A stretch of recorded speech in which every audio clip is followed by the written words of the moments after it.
Hey, good Thursday morning to you, everybody.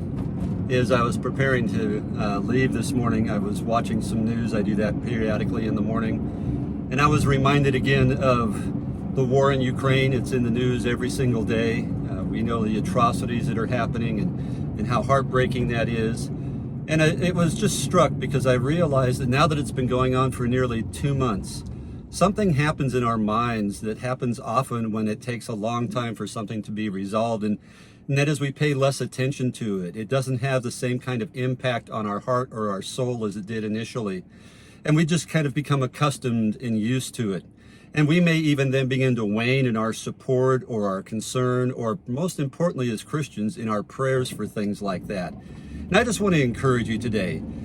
Prayer is something that takes time to do. We can't just say a prayer and expect an immediate answer. Even though we know God hears from heaven, He wants us to be persistent in our prayers, no matter what it is, whether we're praying for the people of Ukraine, whether we're praying for things in our own lives, if we're praying for our friends or our family members or other situations. Whatever it is that God has placed on our hearts needs to stay on our hearts until He answers those prayers. And sometimes it can take years, literally. But that doesn't mean we should just let our God-given, compulsion to pray about that thing to wane and to set it aside. We need that desire that God placed in our heart about that issue, whatever it was initially, to just continue to reign in our hearts as we focus daily on prayer for those things.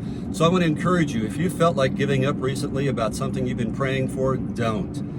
Continue to pray. Don't let it wane. Remember, God gave you that desire to pray about that thing, or whatever it is, the situation, the person. He gave you that desire.